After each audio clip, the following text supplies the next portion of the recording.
kedua saudara, huruf takwa itu qaf. Qaf adalah lambang dari sifat qanaah. Qanaah artinya merasa cukup. Puasa melatih kita untuk bersikap cukup dalam hidup. Kalau kita perturutkan menjelang saat berbuka, menunggu waktu berbuka, istilah orang di Jawa Barat ngabuburit katanya, kita menunggu saat berbuka, segalanya saja ingin kita beli, segalanya saja ingin kita minum, semuanya saja ingin kita makan.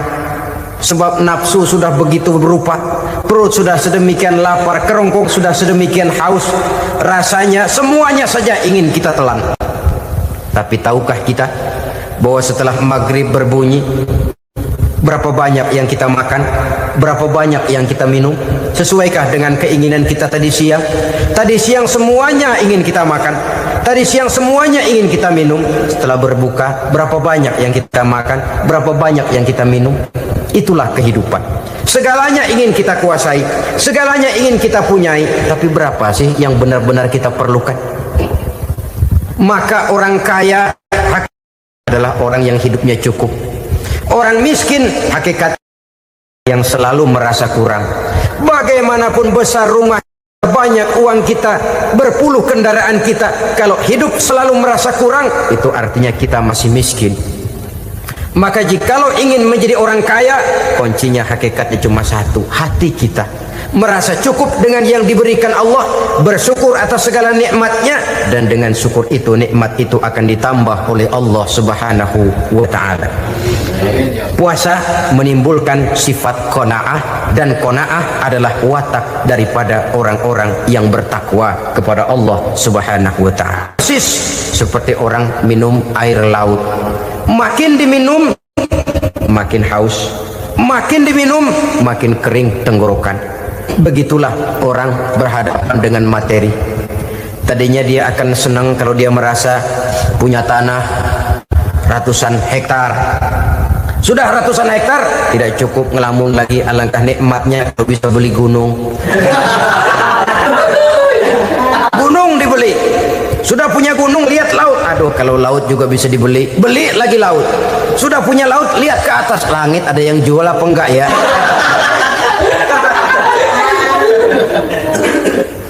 Seperti orang berhadapan dengan air laut yang makin diminum makin membuat kita haus dan makin kering tenggorokan ini.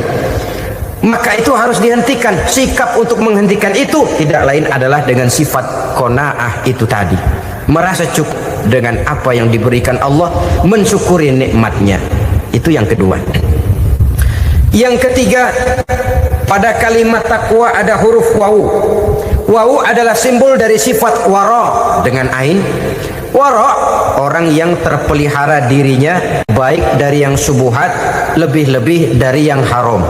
Syubhat, saudara tahu, barang yang remeng-remeng, tapi sungguh pun remeng-remeng, kira-kira prosentasenya 70-30. 70% haram, 30% kemungkinan halalnya.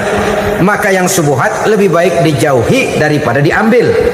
Orang yang punya kepribadian wara, dirinya terpelihara, jangankan dari yang haram, dari yang syubhat saja dia sanggup menjaga dan memelihara dirinya. Oleh karena itu saya heran kalau orang di bulan Ramadan dia sanggup menjaga diri di waktu siang dari jenis makanan yang halal, dari jenis minuman yang haram. Ada tahu nganggur di meja siang, enggak dia makan. Ada air teh nganggur di meja siang, enggak dia makan, padahal itu jenis makanan dan minuman yang halal. Tapi ketika datang maghrib, dia berbuka dengan makanan yang dibeli dari uang yang dihasilkan dengan cara yang haram. Bukankah itu sesuatu yang terbalik? Bukankah dengan demikian sudah tidak lagi menimbulkan sikap yang bisa memelihara dan menjaga kepribadian diri? Orang yang membiasakan diri terpelihara dari yang syubhat apalagi yang haram, maka baik yang dipakainya, yang diminumnya, yang dimakannya terdirilah dari barang-barang yang baik yang dihalalkan oleh agama. Wara. Kemudian yang keempat, pada huruf kalimat takwa ada huruf yakin. Huruf ya, simbol dari sifat yakin. Orang yang puasa dibentuk kepribadiannya mempunyai satu keyakinan yang tangguh, dan keyakinan adalah ciri daripada orang yang takwa. Kita lihat yang dipanggil melaksanakan ibadah puasa ini kan iman, karena memang sulit untuk melaksanakan puasa kalau tidak iman yang jadi dasar. Setidaknya seperti sudah pernah saya sampaikan, ibadah puasa ini memang sulit terkena penyakit show. Kalau kita sholat barangkali terangsang karena kelihatan orang lain. Kalau kita pergi haji mungkin jadi sugesti karena orang banyak tahu. Kalau kita bayar kita jadi terangsang karena banyak orang lihat.